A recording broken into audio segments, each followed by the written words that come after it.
Nunca imaginé que la suerte llegaría vestida de silencio. El día que gané la lotería no grité, no salté, ni siquiera sonreí. Solo me quedé mirando el papel entre mis dedos, temblando, como si sostuviera una bomba a punto de explotar. 82 millones. Una cifra tan grande que parecía burlarse de mí. Una mujer que contaba las monedas antes de ir al mercado. Mientras todos soñaban con riquezas, yo solo pensaba en una cosa: cómo ese dinero podría mostrarme la verdad sobre mi propia familia. Durante años había vivido con lo justo. La gente del barrio me veía con la misma ropa, los mismos zapatos, el mismo bolso desgastado que había heredado de mi hermana. Decían: pobre Elena, qué sola está desde que murió su marido. Y yo los dejaba hablar, porque en el fondo prefería que me creyeran pobre antes que sentirme usada. Mi hija Camila hacía tiempo que solo me llamaba cuando necesitaba algo: dinero, favores, cuidados para su hijo. Nunca una visita por cariño. Y cuando la hacía, traía a su esposo Sebastián, que me miraba como si mi casa fuera una cueva oscura. El boleto ganador estaba guardado en una caja vieja de galletas dentro del armario, donde mi esposo Eduardo solía esconder los recibos de luz. Él murió hace casi 10 años y desde entonces mi vida se había vuelto rutina y nostalgia. Al principio pensé que el dinero sería una bendición caída del cielo, pero con el tiempo entendí que el verdadero milagro era poder ver el alma de las personas sin que ellas supieran que las estaba mirando. No le conté a nadie, ni a mis vecinos, ni a mis amigas de la parroquia, y mucho menos a Camila. El día que supe que el dinero ya estaba en la cuenta, me senté en la cama y recé: Señor, dame sabiduría para no convertirme en lo que tanto desprecio. Y entonces tuve una idea que para muchos parecería absurda. Decidí seguir viviendo igual, con la misma ropa, en la misma casa, cocinando los mismos guisos baratos y remendando la ropa vieja con el mismo hilo. Quería ver si alguien se acercaba a mí por amor o por apariencia. Quería ver si mi hija, esa a la que crié sola con tanto sacrificio, aún tenía corazón. Durante meses la observé sin decir nada. Camila venía poco, pero cuando lo hacía se comportaba como una invitada de paso. Revisaba el celular mientras yo hablaba, y cada vez que le servía café, lo dejaba enfriar sin probarlo. Su esposo Sebastián nunca se quitaba las gafas de sol dentro de la casa, como si temiera que la pobreza fuera contagiosa. Y el pequeño Lucas, mi nieto, apenas me hablaba como si ya lo hubieran acostumbrado a verme como la abuela pobre. Hubo un día en agosto en que Camila vino a pedirme dinero prestado. Tenía problemas con el auto nuevo, dijo. Yo la miré a los ojos, recordando cuántas veces había empeñado mis anillos para pagarle los estudios. Le dije que no tenía nada, y ella, molesta, me respondió: siempre igual, mamá, eres un estorbo. Esa frase me atravesó el pecho como un cuchillo, pero no lloré. Solo asentí y guardé silencio, porque el silencio era mi mejor disfraz. El otoño llegó y con él una llamada inesperada. Mamá, dijo la voz de Camila con un tono que ya no recordaba. Queremos que vengas a cenar con nosotros en Navidad. Por un segundo creí que hablaba en serio. Pensé que quizá había recapacitado, que tal vez el espíritu de las fiestas había tocado su corazón. Pero cuando mencionó que Sebastián quería mostrarle a su familia lo bien que se llevaba conmigo, lo entendí todo. No era una invitación, era una exhibición. Yo sería el adorno humilde de su árbol de apariencias. Pasé la noche en vela pensando si debía ir. Una parte de mí quería rechazarlo, quedarme en casa con mi plato de sopa y mi paz, pero otra parte, la más herida, necesitaba verla.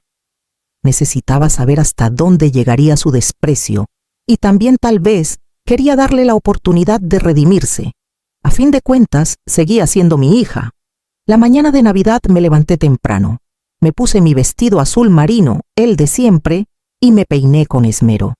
No quería parecer una mujer abandonada, pero tampoco una millonaria. Quería que me vieran tal como ellos me habían decidido ver. Simple, modesta, invisible.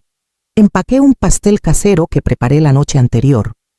Mientras lo cubría con papel aluminio, Pensé en el contraste absurdo. Una mujer con millones en el banco que aún cocinaba con harina racionada. Me reí sola con ironía. A veces la vida tiene un extraño sentido del humor. Salí de casa y tomé el autobús como siempre. La ciudad estaba llena de luces, pero dentro de mí había una oscuridad tranquila. Sabía que esa noche no sería una cena cualquiera.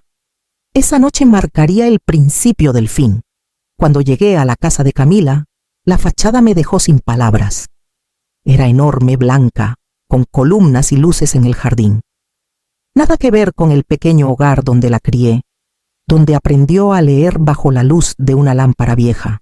Sebastián me recibió en la puerta con una sonrisa que más parecía una mueca.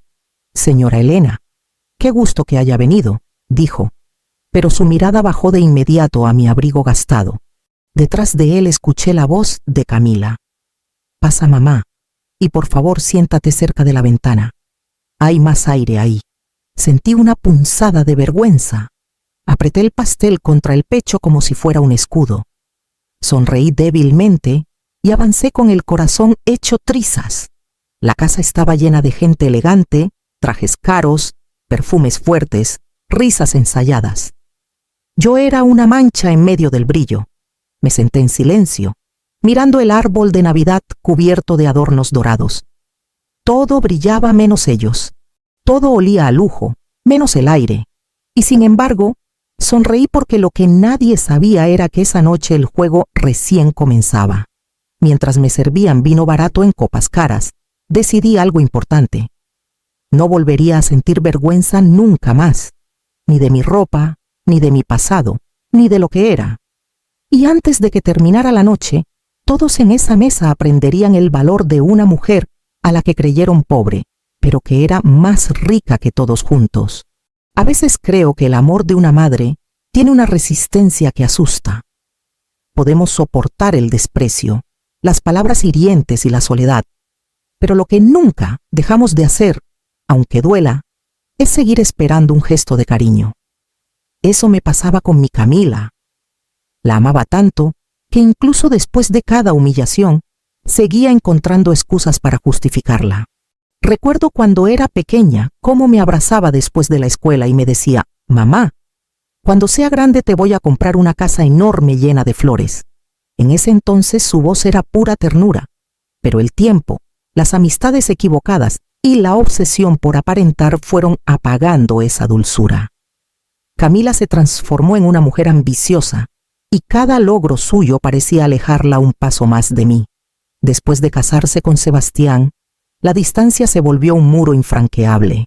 Sebastián era todo lo contrario a mí, siempre arreglado, con perfumes caros y ropa que brillaba más que su sonrisa falsa. Desde el primer día me dejó claro que yo era un estorbo molesto en su vida perfecta y planificada. «Su hija necesita rodearse de gente de su nivel, señora Elena», me dijo una vez sin pestañear ni mostrar la menor vergüenza. «Usted debería quedarse en casa y descansar tranquila». Lo dijo con esa voz amable que usan los ricos para disimular el veneno que llevan en cada palabra.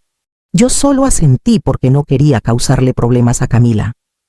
Pero por dentro algo se quebró para siempre. Pasaron los años y mis visitas se hicieron cada vez más raras y espaciadas. Cada vez que las llamaba, Sebastián contestaba el teléfono y decía: «Ay, justo salíamos, suegra. ¿Le parece que lo hablemos otro día?». Y otro día se volvía un mes y luego nada. Mi casa, que antes era el centro de las risas de mi hija, se volvió un refugio silencioso y vacío. El eco de los recuerdos era mi única compañía constante. El día después de aquella cena de Navidad, no pude dormir ni un segundo. Tenía los ojos hinchados de tanto llorar, pero no por las risas ajenas, sino por la vergüenza que me dio ver en qué se había convertido mi propia hija querida. Me pregunté una y otra vez qué había hecho mal como madre. Le di demasiado o le di tan poco que aprendió a despreciar lo que no brilla. El amor, cuando se entrega sin medida, a veces termina convirtiéndose en un espejo roto. Y en cada pedazo solo ves tus errores reflejados sin piedad. Pero a pesar de todo, no sentí odio hacia ella. no todavía. Lo que sentí fue un deseo de justicia silenciosa y merecida. No quería gritarle ni avergonzarla en público de forma cruel. Quería que ella misma se enfrentara al peso de su desprecio, que entendiera el valor de lo que perdió. Unos días después fui a visitarla sin avisar antes. Llegué con una bolsa de pan dulce recién comprado, pensando que quizás podía ver a mi nieto Lucas, aunque fuera un momento. Cuando Sebastián abrió la puerta, su expresión lo dijo todo claramente. «Ah, hola, suegra», murmuró mirando hacia adentro como si temiera que alguien importante me viera allí. No nos habían avisado de su visita, pero estamos por salir urgente. Su perfume llenó el aire mezclado con el olor de cera cara y flores frescas importadas. El tipo de aroma que se compra con dinero, no con cariño verdadero. «No se preocupe, hijo», respondí con calma fingida. Solo quería dejarle esto a Lucas para que lo disfrute. Él tomó la bolsa como si fuera un trapo sucio y contaminado. «Gracias, se lo daré después». Y cerró la puerta antes de que pudiera despedirme siquiera. Me quedé frente a esa puerta cerrada un largo rato angustioso, escuchando cómo encendían el motor del auto lujoso y se alejaban sin mirar atrás. El pan aún estaba tibio cuando lo dejé en sus manos, y de pronto comprendí que mi amor por ellos se estaba enfriando igual que ese pan abandonado sin importancia. Esa misma tarde regresé a mi casa y saqué del cajón la caja de galletas donde guardaba los documentos de mi fortuna secreta. Allí estaban los papeles intactos y bien guardados. El dinero seguía creciendo en el banco como si esperara el momento perfecto para ser usado con sabiduría. Y entonces, algo dentro de mí cambió definitivamente. Me di cuenta de que no quería morir siendo invisible para todos. Quería dar una lección importante, no con ira, sino con elegancia, con la misma calma con la que había soportado el desprecio injusto. Comencé a escribir en una libreta vieja. Apunté nombres de lugares, ideas diversas, direcciones importantes. Empecé a imaginar cómo sería mi vida si dejaba de esconderme detrás de esa fachada de pobreza fingida. Pensé en mudarme a otro lugar, en viajar por el mundo, en donar parte del dinero a quienes realmente lo necesitaban y lo merecían. Pero antes debía cerrar un ciclo doloroso, y ese ciclo se llamaba Camila precisamente. Pasaron algunos días hasta que volví a escucharla nuevamente. Me llamó una mañana de domingo tranquila. «Mamá, ¿cómo estás?», dijo, fingiendo dulzura maternal. «Bien, hija». «¿Y tú?», respondí, conteniendo la desconfianza creciente. «Quería saber si todavía tienes ese terrenito en el pueblo viejo». «Sí, claro». Mentí sabiendo que lo había vendido hacía años. «Ah, es que pensaba, si no lo estás usando podríamos arreglar para venderlo pronto, te haría un favor enorme», lo dijo como quien ofrece limosna a un mendigo. Me quedé en silencio y ella interpretó mi pausa como duda razonable. «Mamá, tú ya estás grande y cansada. No puedes encargarte sola de esas cosas complicadas. Déjame a mí todo. Yo sabré administrarlo mejor». Tuve que contener la risa amarga que me subía a los labios temblorosos. Administrarlo. Sí, eso era lo que ella quería. Seguir administrando lo que no le pertenecía en absoluto. «Déjame pensarlo bien, hija», le respondí con calma. «Perfecto», dijo ella, satisfecha con la respuesta. «No te preocupes por nada, tú solo descansa tranquila». Al colgar, me quedé mirando el teléfono largo rato, y entonces lo supe con certeza. Ya no había vuelta atrás posible. Era hora de que el mundo, y sobre todo mi hija, vieran quién era realmente Elena Morales en verdad. Esa noche fui al banco por primera vez desde que gané la lotería millonaria. Me senté frente a mi asesor financiero y le dije con firmeza: «Quiero comprar un apartamento nuevo y elegante». «¿A su nombre, señora Morales?», preguntó él sorprendido. «Sí», respondí con firmeza absoluta, «pero no lo quiero ahora mismo. Lo quiero entregar en Navidad, precisamente». El hombre sonrió, pensando que era un capricho de una anciana solitaria y excéntrica. Si tan solo hubiera sabido lo que realmente planeaba en mi mente. Salí del banco con una sensación de paz que no recordaba desde hacía largos años. El aire me sabía distinto y fresco. Por primera vez en mucho tiempo, no era una madre herida y abandonada. Era una mujer que se levantaba sobre su propio dolor transformado. Miré al cielo despejado y murmuré bajito: Eduardo, amor mío, creo que al fin voy a devolverle al mundo un poco de lo que me quitó sin piedad.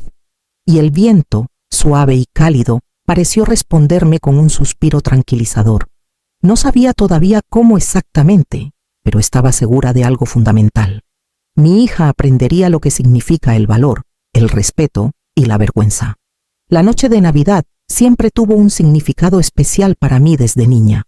Era la época en la que, aunque hubiera poco pan en la mesa, siempre había espacio para la risa, para el abrazo, para el amor sincero y verdadero. Pero esa noche fue distinta por completo. No olía a hogar cálido, sino a perfume caro y artificial. No se escuchaban villancicos alegres, sino murmullos de apariencias vacías, y el corazón, que debía estar lleno de esperanza, se me partía despacio con cada palabra que escuchaba sin poder evitarlo. Cuando llegué a la casa de Camila y Sebastián, la puerta estaba abierta y el sonido de las copas tintineando me golpeó antes que el aire frío de diciembre. «Ah, llegó la mamá de Camila», anunció alguien desde el fondo como si hablara de una desconocida sin importancia. Entré con el pastel que había preparado con esmero y sonreí tratando de disimular la vergüenza que me provocaba aquella bienvenida, vacía y fría. Sebastián se acercó con su sonrisa impecable y falsa. «¡Qué linda sorpresa, suegra!», dijo tomando el pastel entre sus manos como si sostuviera algo frágil, pero sin intención de agradecer sinceramente. Su mirada recorrió mi abrigo desgastado, mis zapatos viejos, y su sonrisa se endureció visiblemente. «¿Lo hizo usted misma?», preguntó con tono condescendiente. «Sí, claro. Es de manzana con canela como siempre». Qué dulce de su parte. Soltó una risita leve y lo entregó a una sirvienta uniformada. «Déjalo en la cocina, por favor, no lo pongas aquí». Ni siquiera me ofreció asiento en su casa. Camila apareció detrás de él con un vaso de vino en la mano y la sonrisa de quien se siente importante y admirada. «Mamá, me alegra que hayas venido hoy». «Gracias, hija», le dije conteniendo las lágrimas. No quería perderme la cena familiar por nada. Ella me miró un segundo y por un instante creí ver en sus ojos algo de ternura antigua, pero se desvaneció al notar que varios invitados la observaban con curiosidad. Entonces se alejó sin más, dejándome sola, parada junto al árbol, con las luces reflejándose en mis lágrimas contenidas con esfuerzo. Me sentaron al final de la mesa, lejos del centro importante, como si fuera una sombra en la fiesta de otros más relevantes. La vajilla brillaba bajo la luz cálida del comedor amplio. Platos enormes, copas finas, cubiertos de plata reluciente. A mi alrededor, los familiares de Sebastián hablaban de viajes exóticos, relojes suizos y regalos carísimos sin sentido. Yo solo los escuchaba en silencio absoluto, con mis manos juntas sobre el regazo. Me sentía como una intrusa en un mundo que ya no era mío. Entonces, alguien preguntó en tono de broma pesada: «Camila, ¿y tu mamá a qué se dedica exactamente?». La pregunta cayó como un golpe en la mesa silenciosa. Mi hija sonrió nerviosa mirando alrededor. «Ah, mi madre», dijo riendo incómoda. «Bueno, digamos que está jubilada hace años». «¿De qué trabajaba antes?», insistió el hombre curioso, un tío de Sebastián, creo. Camila miró alrededor incómoda y soltó la frase: «No se fijen en la ropa ni en el olor de mi madre, por favor». «Sí. Ella no tiene mucho dinero para vestirse bien como nosotros». Las risas se extendieron como fuego incontrolable. Yo bajé la cabeza deseando desaparecer del lugar. Cada carcajada me caía encima como piedras pesadas y Camila, mi propia hija, seguía sonriendo sin remordimiento. Sebastián fingió un gesto de pena exagerado. «Ay, Camila, no seas cruel con tu madre», dijo, pero en su voz había más burla que compasión real. «Es broma, mamá. No te lo tomes así de mal», agregó ella notando que yo no respondía nada. Levanté la mirada y la vi tal como era realmente. Una mujer que había olvidado de dónde venía y quién la crió. En sus ojos no había rastro de la niña que prometió cuidarme cuando envejeciera sola. Solo vi soberbia y vacío. Y en ese momento algo dentro de mí se apagó definitivamente. No lloré, no grité, solo morí un poco por dentro en silencio. Mientras todos brindaban alegremente, me levanté despacio y sin hacer ruido. ¿A dónde vas ahora, mamá?, preguntó Camila sin mucho interés real. Al baño, hija. Mentí sonriendo débilmente, pero en realidad caminé hacia la puerta principal de salida. La abrí despacio y salí sin hacer ruido molesto. El aire frío me golpeó el rostro y me hizo bien al fin. Respiré profundo, mirando las luces de la ciudad a lo lejos brillando. Esa fue la primera bocanada de libertad que sentí en años dolorosos. Mientras caminaba por la vereda oscura, recordé la voz de mi difunto esposo Eduardo diciéndome una frase que en su momento no entendí bien. A veces hay que dejar que la gente se ahogue en su propio orgullo para que aprenda a respirar verdad. Esa noche supe exactamente a qué se refería con eso. Cuando llegué a casa, encendí la lámpara del comedor y me senté frente al espejo antiguo. Me miré durante largo rato sin pestañear. Las arrugas que antes me avergonzaban ahora me parecieron medallas de batalla ganadas. Cada una era un recuerdo valioso. Las noches sin dormir, las comidas que compartí con Camila cuando no había más que pan duro y esperanza firme. Y ahora la misma mujer que un día la alimentó con las manos había sido convertida en un chiste cruel para sus amigos ricos. Tomé la caja de galletas donde guardaba los documentos del dinero ganado, la abrí con cuidado, saqué los papeles y los extendí sobre la mesa con calma. Los miré uno por uno con atención y entonces lo decidí firmemente. Iba a devolverle la vergüenza a quien me la había hecho sentir, no con gritos, sino con elegancia, no con venganza, sino con dignidad recuperada. Al día siguiente fui a ver a mi abogado, el señor Ortega, un hombre discreto y de confianza absoluta. Le pedí que comprara un apartamento nuevo, amueblado, con vista al río, y que esté listo antes del fin de año próximo. Le dije con firmeza mis intenciones. ¿Quiere mudarse usted misma, señora Morales?, preguntó sorprendido por el pedido. No exactamente todavía, respondí con una sonrisa en los labios. Solo quiero darle una pequeña lección a alguien que olvidó de dónde viene y quién la crió. El abogado asintió intrigado, pero no hizo más preguntas indiscretas. Cuando salí de su oficina, el sol me pareció más cálido que nunca antes. Por primera vez en mucho tiempo no sentía dolor, sino poder. El poder tranquilo de quien ha sido subestimado injustamente. Esa noche recibí un mensaje de Camila en mi teléfono. Mamá, perdona si te ofendí hoy, ya sabes cómo soy yo. Fue una broma sin maldad. Leí esas palabras una y otra vez y sentí una mezcla de tristeza y lástima profunda. No la odiaba todavía. Simplemente me daba pena enorme. Pena por su alma vacía, por su corazón lleno de vergüenza, que aún no entendía las consecuencias. Le respondí con calma. No te preocupes, hija. Todo está bien entre nosotras. Y en realidad sí lo estaba, porque por primera vez en muchos años yo tenía el control de mi vida, y lo que vendría después haría que ella recordara esa cena por el resto de su vida entera. Nunca había sentido una calma tan extraña como la que me envolvía en los días siguientes a aquella cena navideña. Era una paz diferente, profunda, casi peligrosa en su intensidad. Una paz que no nace del perdón, sino del propósito definido. Ya no me dolían las risas, ni las miradas, ni las palabras hirientes. Había comprendido algo fundamental y claro. El dolor deja de lastimar cuando se convierte en motor de cambio. Despertaba cada mañana con una energía que hacía años no sentía recorrer mi cuerpo. Preparaba mi café caliente, abría las cortinas y veía el sol colarse por los vidrios viejos de mi casa. Afuera todo seguía igual que siempre. Los niños jugando en la calle, las vecinas saludando, el olor a pan recién hecho del panadero. Pero dentro de mí, algo ardía con intensidad.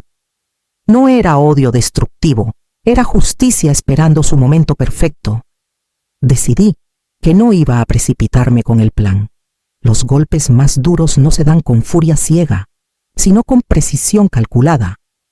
Y yo quería que el mío doliera, no por la fuerza, sino por la elegancia con que sería ejecutado. Por eso comencé a planear mi revelación con la paciencia de una mujer que ha aprendido a esperar toda su vida sin prisa. Fui al banco a reunirme con mi asesor financiero nuevamente. El joven me recibió con una sonrisa mecánica, sin imaginar lo que guardaba aquella anciana con abrigo remendado y viejo. «Buenos días, señora Morales. ¿En qué puedo ayudarla hoy? Quiero hacer una compra importante», respondí con calma. «Necesito un apartamento nuevo, amueblado, discreto, pero con buena vista al río, y quiero que esté listo para habitarlo el día 25 de diciembre exactamente». El joven pestañeó sorprendido por la petición. «¿Desea mudarse usted misma allí?», preguntó. «Digamos que sí», contesté sonriendo misteriosamente. Firmé los documentos con una mano firme, y cuando vi mi nombre sobre aquellas cifras millonarias impresas, sentí que cada lágrima derramada en silencio había valido la pena al fin. De regreso a casa, el aire me pareció más ligero que nunca.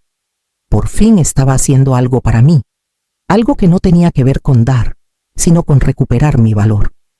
Durante años había vivido para los demás, sacrificando mis deseos, mi orgullo y hasta mi dignidad personal. Pero esa etapa había terminado para siempre. En los días siguientes fui discretamente a comprar algunas cosas que nunca me había permitido antes. Un abrigo nuevo de lana beige suave, un par de zapatos cómodos y elegantes, un perfume suave, de esos que huelen a flores secas y madera fina. No eran símbolos de vanidad, sino de dignidad recuperada con esfuerzo. Cada prenda nueva era como coser una herida antigua que sanaba. Una tarde, mientras me probaba el abrigo frente al espejo de mi habitación, recordé una conversación que tuve con mi esposo Eduardo muchos años atrás, cuando aún vivía. Él siempre decía con sabiduría: «Elena, hay dos tipos de personas en el mundo, las que se enriquecen en silencio y las que gritan su pobreza para dar lástima ajena».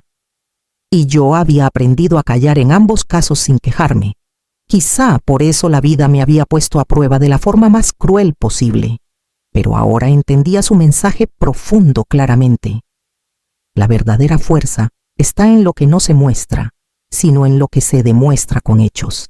Una mañana, mientras tomaba el café en la cocina, escuché la voz de mi vecina, doña Teresa, llamándome desde la puerta de entrada. «Elena, ¿te enteraste de que la hija de la vecina compró otro auto lujoso nuevo?» «Sí, me lo imaginaba perfectamente», le respondí con una sonrisa tranquila. «Dios mío, qué gente tan derrochadora y presumida. Y tú aquí tan callada, siempre con lo justo para vivir». A veces el silencio tiene más poder que el ruido, Teresa querida.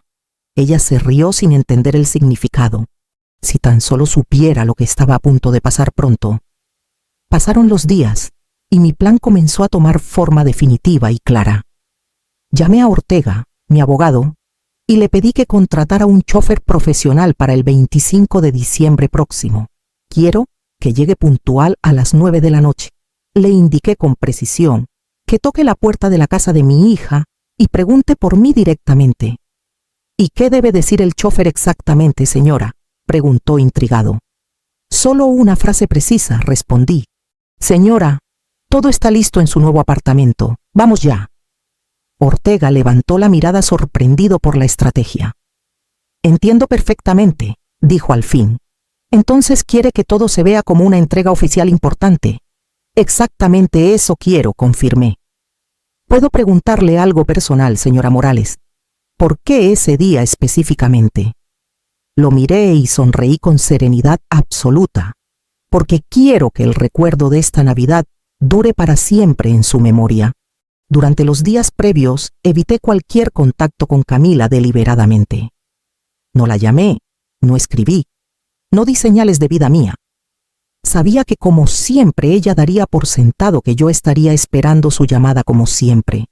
Esa indiferencia suya se había vuelto costumbre dolorosa, pero esta vez sería distinta por completo. Esta vez yo sería quien tuviera la última palabra definitiva. La víspera de Navidad me dediqué a preparar mi casa con cuidado, no por tristeza, sino por despedida necesaria. Guardé algunas cosas en cajas viejas, otras las dejé en su sitio original. Esa casa había sido testigo de mis peores momentos, pero también de los más sinceros y felices.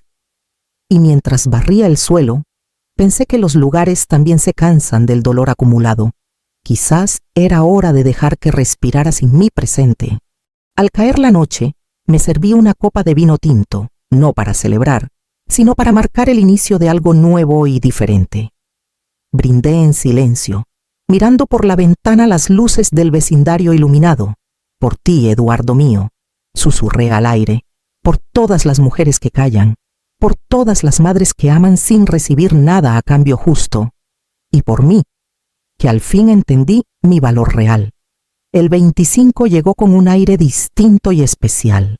El cielo estaba despejado y el sol iluminaba cada rincón como si todo el universo esperara aquel momento crucial. Pasé la mañana en calma, preparando mi bolso y revisando los papeles finales del apartamento. A las 5 de la tarde, el chofer, un hombre joven de traje impecable, tocó mi puerta puntualmente. «Buenas tardes, señora Morales. Todo está listo como pidió. Perfecto, hijo.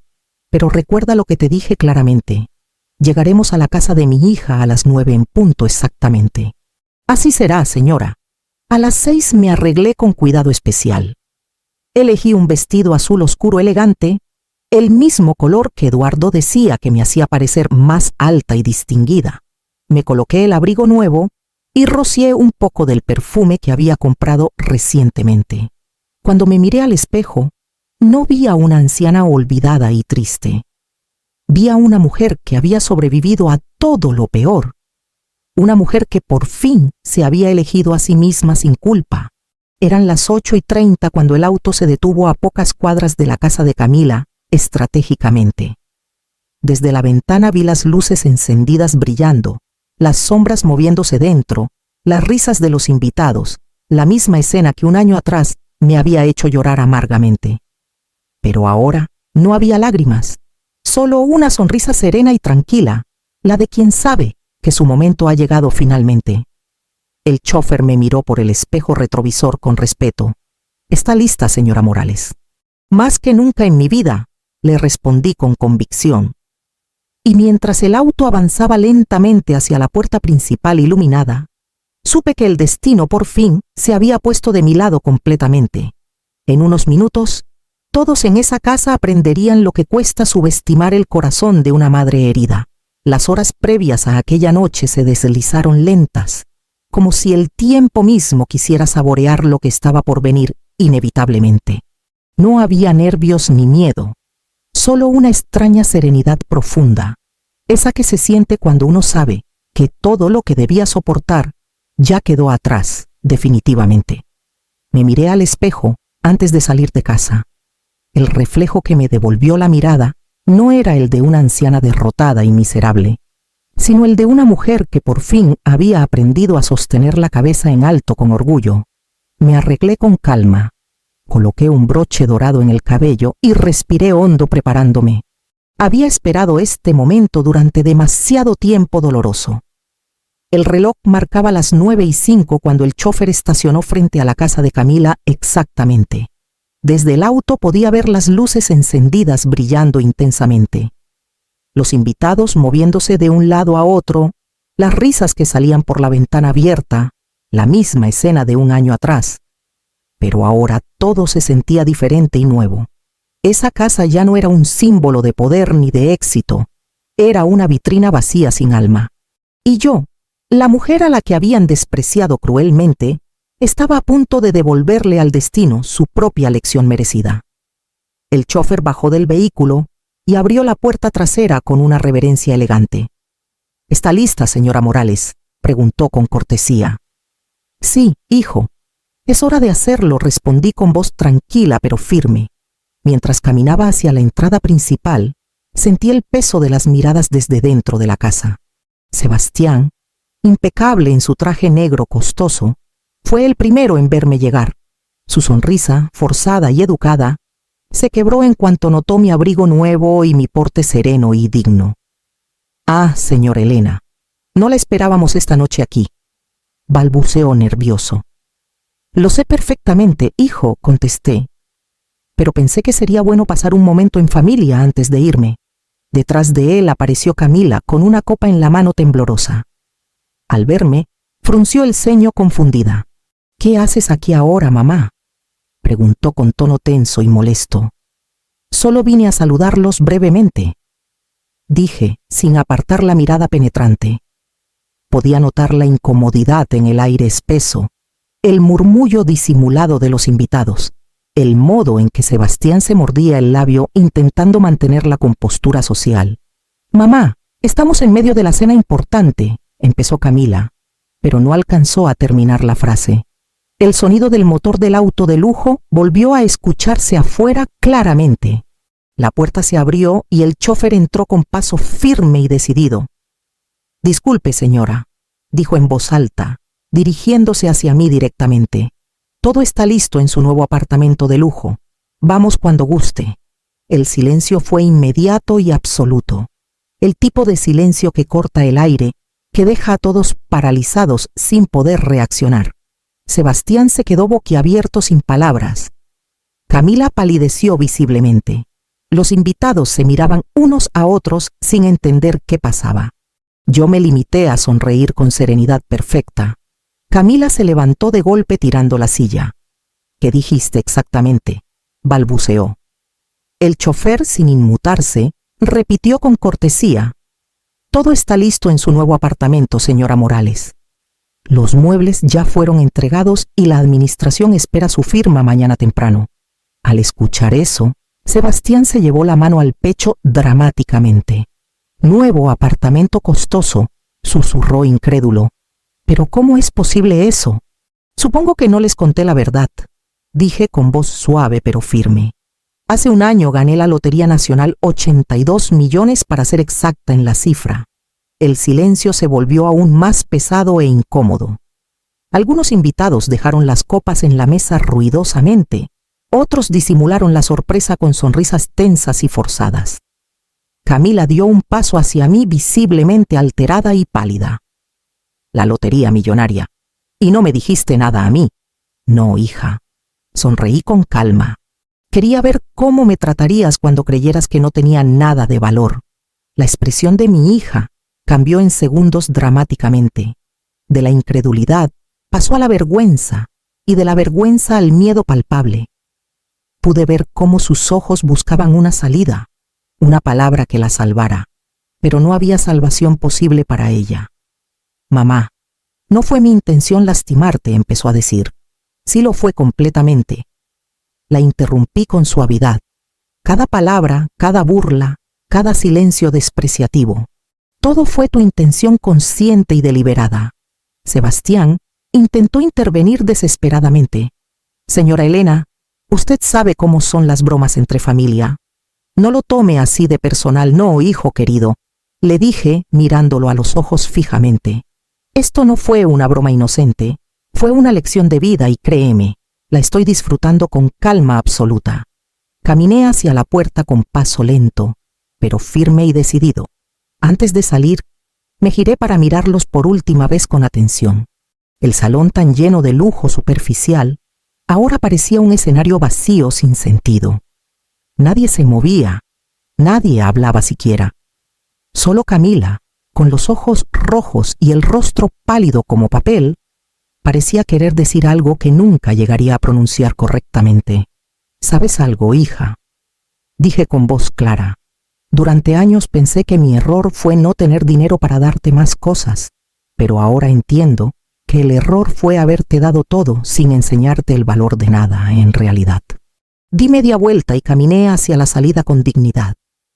El chofer me abrió la puerta y antes de entrar al auto me detuve un segundo final. Ah, y por cierto, añadí mirando hacia adentro una última vez, te dejé el pastel de manzana en la mesa del comedor como siempre. Esta vez tiene sabor a dignidad recuperada. Cerré la puerta del coche y el motor arrancó suavemente. A través de la ventana vi a Sebastián tapándose la boca con las manos y a Camila cayendo de rodillas sobre el suelo llorando. Por un instante me pareció oír su voz entre sollozos desesperados. «Mamá, perdóname por favor», pero el ruido del motor lo ahogó todo completamente.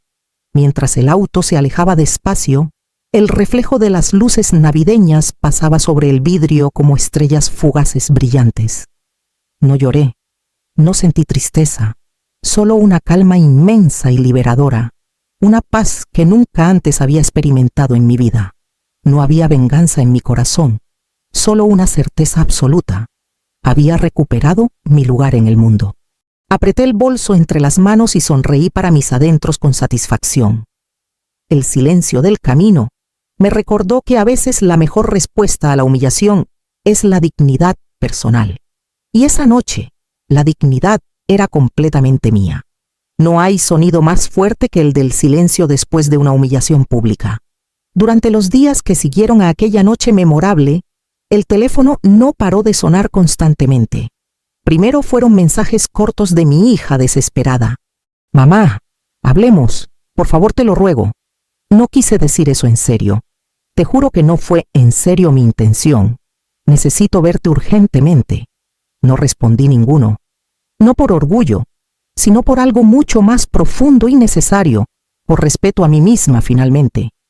Durante años había corrido detrás de su cariño como quien busca una moneda perdida inútilmente, sin entender que lo que realmente buscaba era reconocimiento y respeto. Y ahora, después de todo, por fin había entendido que el amor que uno mendiga deja de ser amor verdadero. Pasaron 3 días completos antes de que se atreviera a venir a mi casa personalmente. Cuando escuché los golpes en la puerta, supe que era ella, sin duda. Abrí despacio con calma. Ahí estaba Camila con el rostro demacrado y sufrido, los ojos rojos de llorar y la voz quebrada por la emoción. Sostenía en las manos un ramo de flores marchitas como si las hubiera arrancado a toda prisa del primer puesto que encontró abierto. «Mamá», susurró con voz débil. «Tenía que verte ahora». No dije nada inicialmente. La dejé pasar y se quedó de pie, mirando alrededor como si fuera la primera vez que veía aquella casa humilde. Quizá lo era realmente. Quizá nunca la había mirado con verdadera atención y cariño. Vio las paredes amarillentas, las fotos antiguas colgadas, la mesa de madera donde tantas veces comimos juntas felices.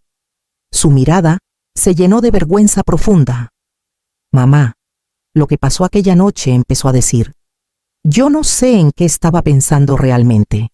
No fue justo contigo». Me crucé de brazos firmemente. «No, hija, no fue justo en absoluto, pero fue sincero de tu parte». Ella levantó la cabeza sorprendida por mi respuesta. «¿Sincero de qué hablas?» «Sí, muy sincero. Esa noche no dijiste nada que no sintieras realmente». Lo que dolió no fue la burla pública, fue la verdad detrás de ella mostrada. Se quedó callada sin saber qué responder. El silencio pesaba tanto que podía oír el tic-tac del reloj del pasillo claramente. «Mamá, te juro que me siento terrible ahora», continuó. «No sé por qué hice eso tan horrible». «Sí lo sabes perfectamente», respondí, «porque durante años te enseñé que siempre estaría aquí, sin importar cómo me trataras mal. Te acostumbraste a mi paciencia infinita, a mi amor sin límites definidos. Y cuando alguien cree que el amor de una madre es eterno e incondicional, deja de cuidarlo completamente». Su respiración se quebró audiblemente. Vi cómo le temblaban las manos nerviosamente. Intentó acercarse a mí, pero di un paso atrás deliberadamente. «No te acerques todavía a mí, Camila. Todavía no es momento», le pedí con firmeza. Sus ojos se llenaron de lágrimas. «Lo haré, mamá. Te lo juro».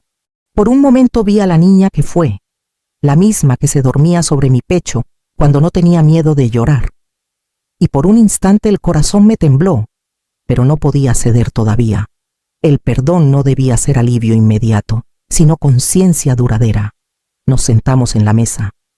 Ella bajó la cabeza mientras yo servía 2 tazas de café. El olor a café recién hecho llenó la habitación, el mismo aroma que la acompañó toda su infancia. ¿Te acuerdas de esto?, pregunté. Ella asintió con los ojos húmedos. Sí, me acuerdo que me dabas pan con manteca cuando no alcanzaba para más, y tú siempre decías que un día no me faltaría nada. Le recordé. Soltó una risa nerviosa. Sí, pero me olvidé de lo más importante. ¿Qué era eso?, le pregunté. Que tú nunca me faltaste, mamá, y yo te fallé a ti. Esas palabras quebraron algo en mi pecho. No la abracé todavía, pero sentí que el camino hacia el perdón estaba comenzando. Camila se quedó un rato más conmigo esa tarde. Hablamos de cosas pequeñas, de su infancia, de los errores que comete cuando uno olvida el origen. Antes de irse, me tomó la mano. Mamá, sé que no merezco tu perdón todavía, pero quiero que sepas que desde esa noche no he parado de pensar en todo lo que perdí. La miré con ternura. Hija, no perdiste nada que no puedas recuperar, pero esta vez tendrás que ganártelo con acciones, no con palabras. Ella asintió y salió despacio, dejando en el aire una promesa que yo esperaba que cumpliera. Los días siguientes fueron tranquilos. Me mudé al nuevo apartamento con la ayuda del señor Ortega. El lugar era luminoso, amplio, con ventanas que daban al río. Por primera vez en muchos años me sentía en casa sin sentirme sola. Decoré cada rincón con calma, eligiendo cortinas suaves, plantas que llenaran de vida los espacios vacíos y fotografías viejas que me recordaban tiempos mejores. Una tarde, mientras acomodaba los libros en la estantería nueva, sonó el timbre. Era Camila. Traía una caja en las manos y su rostro mostraba una mezcla de esperanza y temor. Mamá, traje algunas cosas que encontré en mi casa. Son fotos tuyas, de cuando yo era niña. Pensé que querrías tenerlas aquí. Abrí la caja y vi imágenes que hacía años no veía. Yo con Camila en brazos, ella aprendiendo a caminar, su primer día de escuela. Cada fotografía era un recuerdo de amor puro. Gracias, hija, le dije con voz suave. Significa mucho para mí. Ella se sentó en el sofá y miró alrededor. Este lugar es hermoso, mamá. Te lo mereces. Me senté a su lado. Sabes, Camila, este apartamento no es solo un lugar para vivir. Es un símbolo de que nunca es tarde para recuperar la dignidad. Ella bajó la mirada. Lo sé, mamá. Y quiero que sepas que estoy tratando de cambiar. He estado yendo a terapia. Sebastián y yo también estamos hablando mucho sobre lo que pasó. Eso me alegra, le dije sinceramente. El cambio no ocurre de la noche a la mañana, pero el hecho de que lo intentes ya es un paso. Pasamos la tarde juntas, hablando de cosas que hacía años no compartíamos. Me contó sobre Lucas, sobre sus miedos como madre, sobre cómo se había perdido en la búsqueda de una vida que nunca la hizo feliz. Y yo la escuché, no con juicio, sino con el corazón abierto de una madre que siempre amará a su hija, a pesar de todo. Cuando se fue, me abrazó. Fue un abrazo largo, de esos que reparan algo roto. Gracias por no rendirte conmigo, mamá, susurró. Nunca lo haría, hija. Nunca lo haría. Las semanas pasaron y Camila comenzó a visitarme con más frecuencia. A veces traía a Lucas, quien poco a poco empezó a conocerme de verdad. Jugábamos, leíamos cuentos, y él me preguntaba cosas sobre mi vida. Una tarde me dijo, abuela, mi mamá dice que eres la mujer más fuerte que conoce. Esas palabras me llenaron de una paz profunda. Quizá todo el dolor había valido la pena. Quizá la lección había sido aprendida. Un día, Camila llegó con una propuesta. Mamá, he estado pensando, quiero que uses parte de tu dinero para algo que realmente te importe. Algo que deje huella. La miré intrigada. ¿Qué tienes en mente? He investigado y hay muchas mujeres mayores en situaciones difíciles. Mujeres que fueron abandonadas por sus familias, que viven solas, sin recursos. Pensé que podrías crear un fondo para ayudarlas. Me quedé en silencio, procesando sus palabras. Era una idea hermosa. ¿Cómo se llamaría?, pregunté. Camila sonrió. Manos que resisten, porque eso es lo que tú eres, mamá. manos que resistieron todo y nunca se rindieron. Esa misma semana puse en marcha el proyecto con la ayuda del señor Ortega. Contactamos organizaciones, establecimos criterios y comenzamos a recibir solicitudes. Cada historia que leía me recordaba mi propia lucha. Cada mujer que ayudábamos era una pequeña victoria contra el olvido y el desprecio. Meses después, el fondo ya había ayudado a más de 50 mujeres. Algunas encontraron viviendas dignas. Otras recibieron atención médica que necesitaban desesperadamente. Y yo, por primera vez en mucho tiempo, sentía que mi vida tenía un propósito más grande que el dolor. Una noche, mientras miraba el río desde mi ventana, pensé en Eduardo. Amor, le susurré al viento. Creo que finalmente entendí lo que intentabas enseñarme. La riqueza no está en el dinero, está en lo que hacemos con él. Está en la dignidad que recuperamos y en la que ayudamos a otros a encontrar. El teléfono sonó. Era Camila. Mamá, solo quería decirte que te amo y que gracias por no haberme abandonado cuando lo merecía. Las lágrimas rodaron por mis mejillas. Yo también te amo, hija. Y nunca lo haré. Colgué y me quedé mirando las luces de la ciudad. La Navidad estaba cerca nuevamente y esta vez sería diferente. Esta vez estaría rodeada de amor verdadero, no de apariencias. Esta vez la mesa estaría llena de risas sinceras y abrazos que no necesitaban ser pedidos, porque al final había aprendido algo fundamental. El amor no se mendiga, se cultiva. La dignidad no se regala, se defiende. Y la familia no es solo sangre, es respeto, es presencia, es esfuerzo. Y yo, Elena Morales, había recuperado todo eso. La vida tiene una forma curiosa de devolver lo que uno siembra. Después de meses de trabajo con el fondo Manos que Resisten, comencé a recibir cartas de mujeres que habían sido ayudadas. Algunas me escribían para agradecer, otras simplemente para compartir sus historias. Cada carta era un recordatorio de que mi dolor no había sido en vano. Una tarde, mientras leía una de esas cartas, sonó el timbre. Era Sebastián. Se veía diferente, más humilde, menos arrogante. Señora Elena, dijo con voz temblorosa. ¿Puedo pasar un momento? Lo dejé entrar, aunque con cierta cautela. Nos sentamos en la sala y durante un largo minuto ninguno habló. Finalmente, él rompió el silencio. Quiero pedirle perdón, dijo. No solo por aquella noche, sino por todos los años en que la traté como si no importara. Por hacerle sentir que no era suficiente. Lo miré fijamente.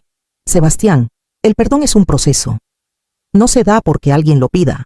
Se gana con cambios reales. Lo sé, respondió. Y por eso he venido. Quiero que sepa que estoy trabajando en mí mismo. He dejado de medir a las personas por lo que tienen y empiezo a valorarlas por lo que son. Camila me ha enseñado mucho sobre eso. Me alegra escucharlo, le dije. Mi hija tiene un corazón grande, aunque a veces lo olvide. Él asintió. También quiero que sepa que Lucas habla de usted todo el tiempo. Dice que es la abuela más sabia que conoce. Esas palabras me llenaron de calidez. Sebastián se levantó para irse, pero antes de salir se detuvo. Señora Elena, usted nos dio una lección que nunca olvidaremos. Nos mostró que la verdadera riqueza no está en lo que se tiene, sino en cómo se trata a los demás. Gracias por no habernos dado la espalda para siempre. Después de que se fue, me quedé pensando. Perdonar no significaba olvidar, pero sí significaba soltar el peso del resentimiento. Y yo estaba lista para hacerlo. Los meses pasaron y mi relación con Camila se fortaleció. Ya no había máscaras entre nosotras, solo honestidad. Ella me contaba sus luchas, sus miedos, y yo le ofrecía lo que siempre había tenido para dar. Amor incondicional y consejos de madre. Un día me llamó emocionada. Mamá, tengo una noticia. ¿Qué pasó, hija? Voy a abrir un centro comunitario en el barrio donde crecí. Un lugar donde las familias puedan reunirse, donde los niños tengan actividades y donde las madres solteras encuentren apoyo. Quiero devolver algo de lo que tú me diste. Mi corazón se llenó de orgullo. Eso es maravilloso, Camila. ¿Cuándo empiezas? Ya empecé los trámites. Y quiero que seas parte de esto, mamá. Quiero que des charlas, que compartas tu historia. Hay muchas mujeres que necesitan escuchar lo que tú tienes que decir. Acepté sin dudarlo. Sabía que mi historia podía inspirar a otras, mostrarles que el dolor no es el final, sino el comienzo de algo nuevo. El día de la inauguración del centro comunitario fue emocionante. Había gente de todas las edades, familias enteras, mujeres que llegaban solas buscando un lugar donde pertenecer. Camila dio un discurso hermoso sobre la importancia de la comunidad y luego me invitó a hablar. Me paré frente a todos, con el corazón latiendo fuerte. Buenos días, comencé. Mi nombre es Elena Morales y vengo a contarles que nunca es tarde para recuperar tu dignidad. Durante años viví sintiéndome invisible, menospreciada por las personas que más amaba. Pero un día decidí que merecía más. No fue fácil. Tuve que enfrentar el dolor, la humillación y la soledad. Pero también tuve que aprender a perdonar, no por ellos, sino por mí. Porque cargar con el resentimiento es como beber veneno esperando que el otro se enferme. Hoy estoy aquí para decirles que cada una de ustedes tiene un valor inmenso. No importa cuánto dinero tengan, qué ropa usen o dónde vivan. Lo que importa es cómo se tratan a sí mismas y cómo tratan a los demás. Nunca permitan que nadie les haga sentir menos de lo que son. Y si alguna vez se sienten perdidas, recuerden esto. Ustedes son las protagonistas de su propia historia. Ustedes tienen el poder de cambiar el guión. Cuando terminé, hubo un silencio profundo y luego un aplauso que me llenó de emoción. Varias mujeres se acercaron después para abrazarme y agradecerme. Una de ellas, una señora mayor con lágrimas en los ojos, me dijo: «Gracias por recordarme que todavía valgo algo». Esa noche, de regreso a mi apartamento, me sentí plena. Había convertido mi dolor en propósito y mi silencio en voz. Eduardo habría estado orgulloso. Camila también vino esa noche. Nos sentamos juntas en el balcón, mirando las estrellas. «Mamá», me dijo, «hoy me di cuenta de algo». «¿Qué, hija?» «Que tú siempre fuiste rica. No en dinero, sino en amor, en fuerza, en dignidad. Y yo fui una tonta por no verlo antes». Le tomé la mano. «Lo importante no es cuando lo viste, sino que finalmente lo viste». Ella apoyó la cabeza en mi hombro y nos quedamos así, en silencio, disfrutando de la paz que solo el perdón y el amor pueden traer. Las semanas siguientes fueron intensas. El centro comunitario creció rápidamente y el Fondo Manos que Resisten seguía ayudando a más mujeres. Yo estaba ocupada, pero feliz. Tenía un propósito claro y una familia que finalmente entendía mi valor. Una tarde, Lucas vino a visitarme. «Abuela», me dijo con su vocecita dulce, «cuando sea grande quiero ser como tú». «¿Por qué, mi amor?», le pregunté. «Porque tú ayudas a la gente, y eso es lo más importante». Lo abracé fuerte, sintiendo que todo, absolutamente todo, había valido la pena. La Navidad llegó nuevamente.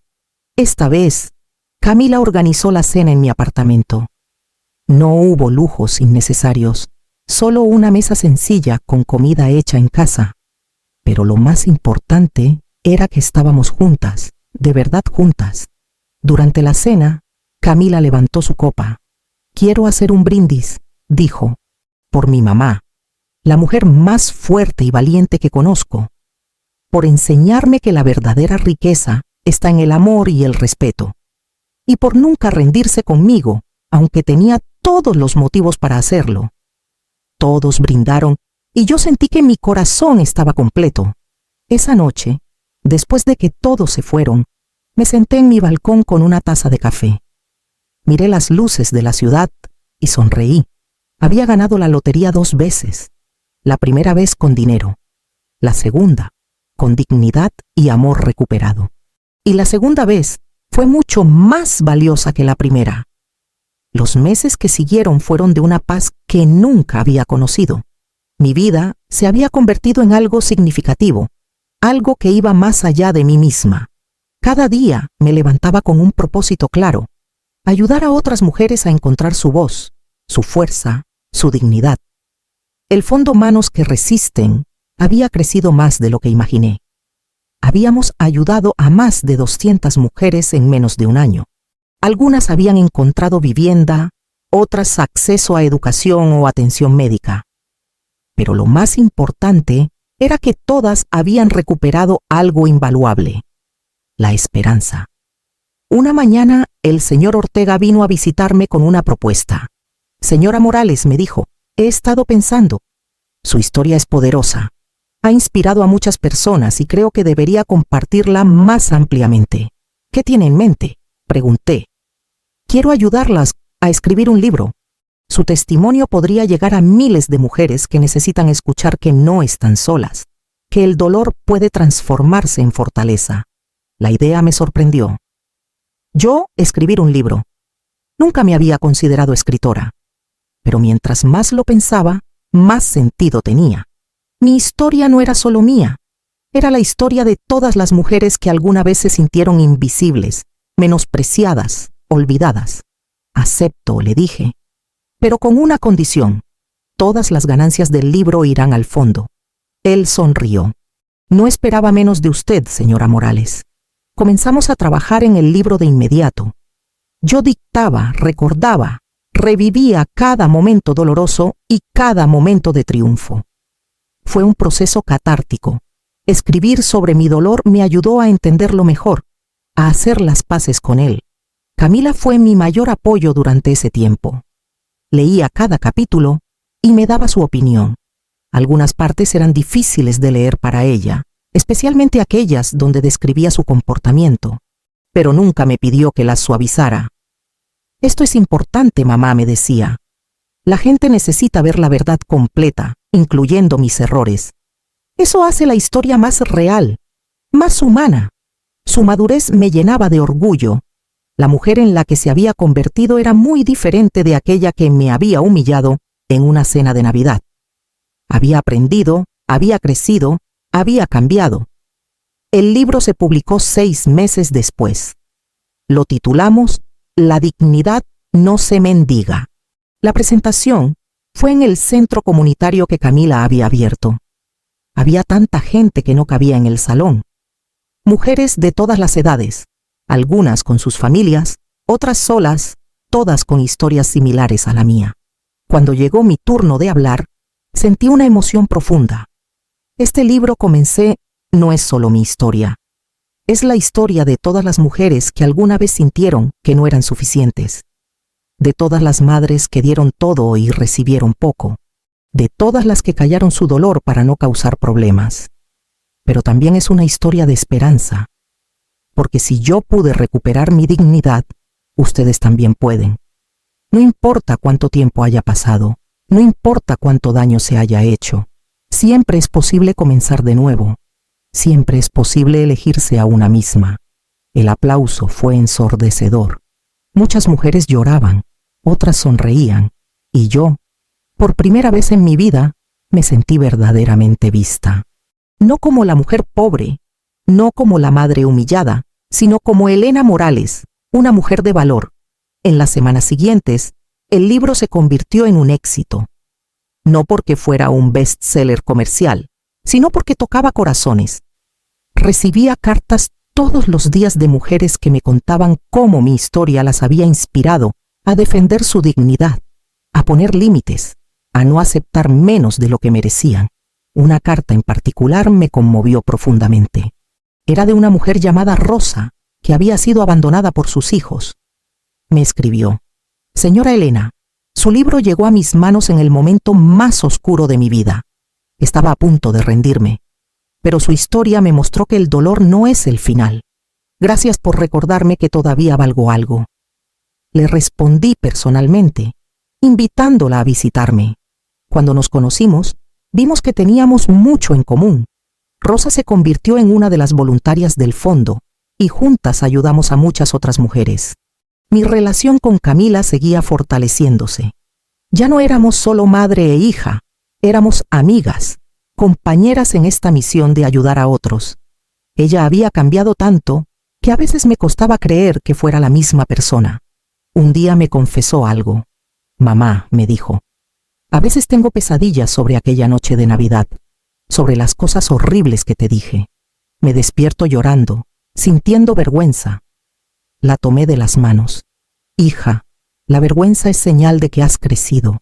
Significa que entiendes la gravedad de lo que pasó, pero no puedes vivir en el pasado. Lo que hiciste fue doloroso, pero lo que estás haciendo ahora es hermoso. Concéntrate en eso. Ella asintió, con lágrimas en los ojos. Te amo, mamá, y siempre te amaré. Yo también te amo, hija, siempre. Lucas también estaba creciendo y convirtiéndose en un niño maravilloso. Pasábamos mucho tiempo juntos. Le enseñaba a cocinar, le contaba historias de su abuelo Eduardo, y él me enseñaba a usar la tecnología para conectarme mejor con las mujeres del fondo. Un día me preguntó, abuela, ¿por qué ayudas a tanta gente? Porque todos merecemos ser tratados con dignidad, mi amor, y porque cuando alguien te ayuda en tu momento más difícil, te da fuerzas para seguir adelante. Quiero ayudar también, dijo.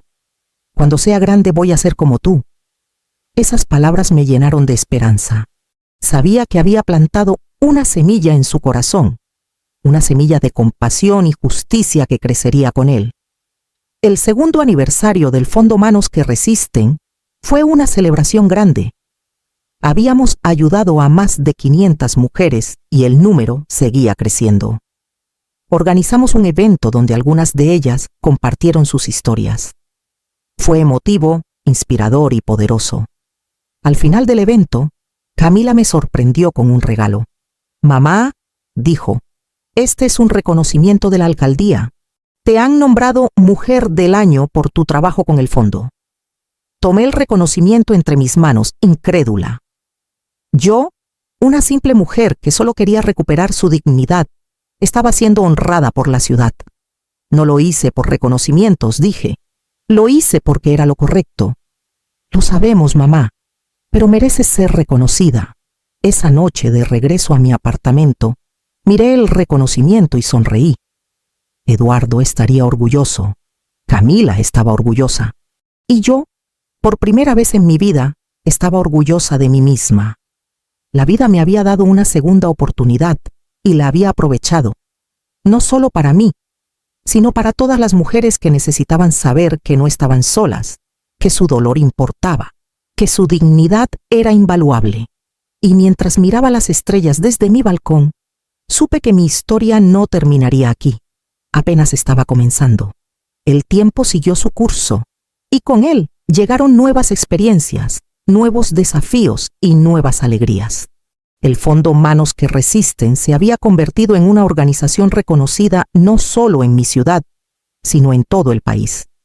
Recibíamos solicitudes de ayuda de todas partes, y aunque no podíamos ayudar a todas, hacíamos lo posible por llegar a la mayor cantidad de mujeres.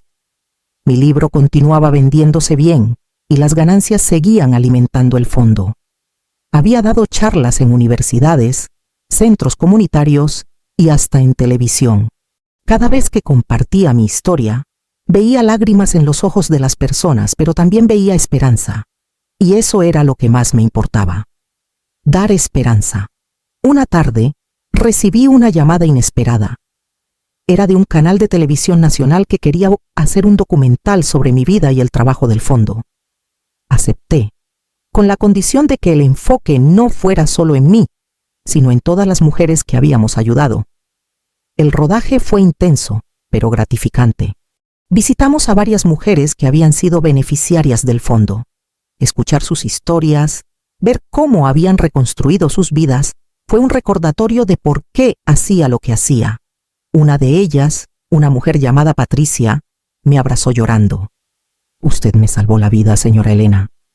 Yo estaba en la calle, sin esperanza, y gracias a usted encontré un hogar, un trabajo, una razón para seguir adelante.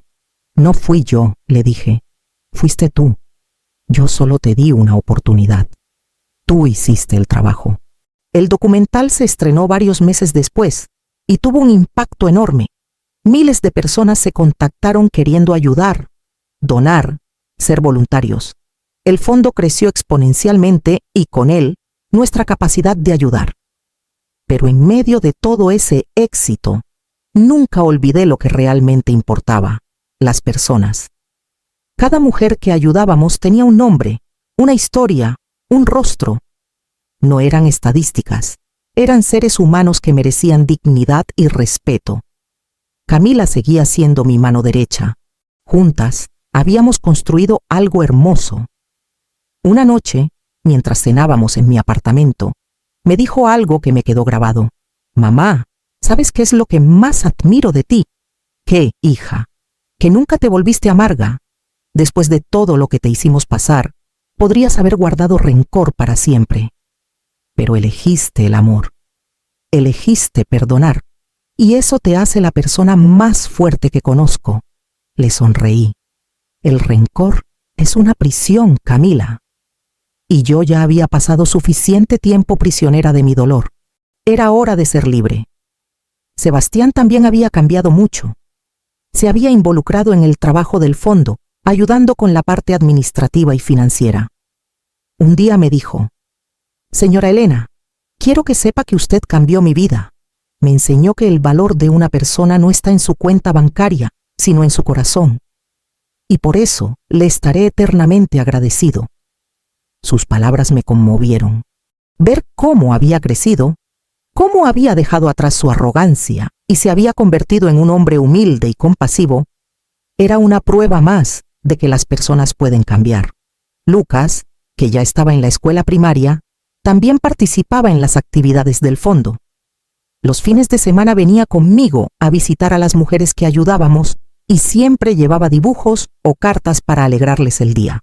Un día me preguntó: Abuela, cuando sea grande, ¿puedo seguir ayudando con el fondo? Claro que sí, mi amor, y espero que lo hagas mejor de lo que yo lo hice. Él sonrió. Voy a intentarlo.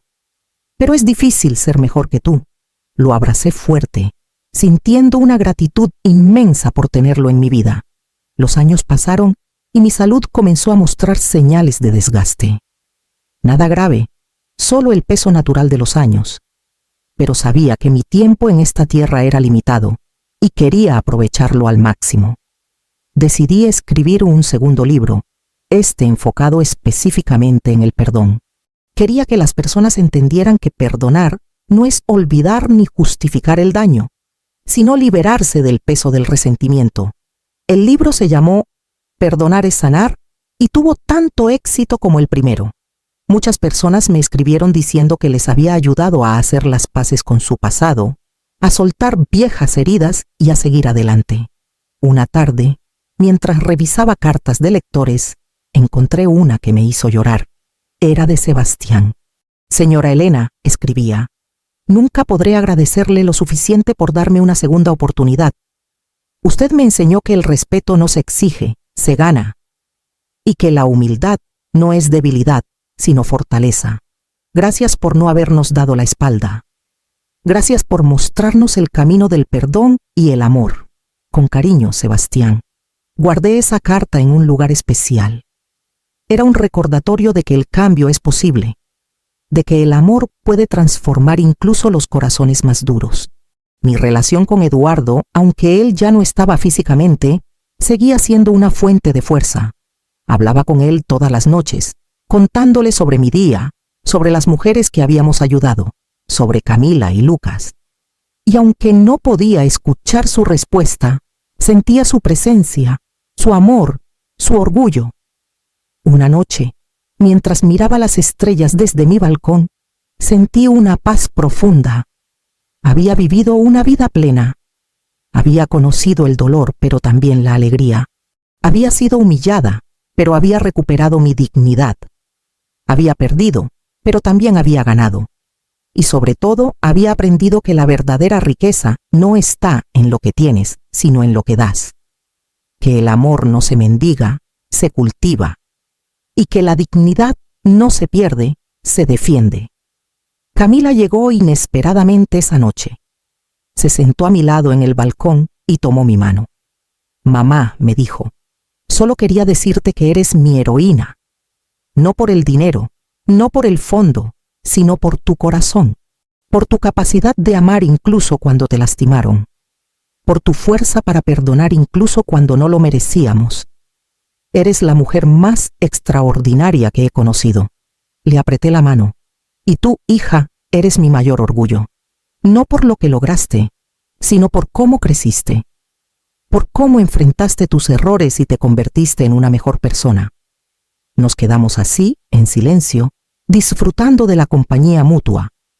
Y en ese momento supe que mi vida había tenido sentido, que todo el dolor, todas las lágrimas, todos los momentos difíciles habían valido la pena, porque al final había ganado lo más valioso, amor verdadero, dignidad recuperada y un legado que viviría mucho después de mí. El Fondo Manos que Resiste seguiría ayudando a mujeres. Mis libros seguirían inspirando a personas. Y mi historia, la historia de Elena Morales, seguiría recordándole al mundo que nunca es tarde para recuperar tu valor, que el perdón es posible y que la dignidad no se mendiga, se defiende. Y mientras las estrellas brillaban sobre nosotras, sonreí, sabiendo que había vivido bien, que había amado bien y que había dejado el mundo un poco mejor de como lo encontré. Esa, al final, que era la verdadera riqueza. Y yo era en todos los sentidos una mujer rica,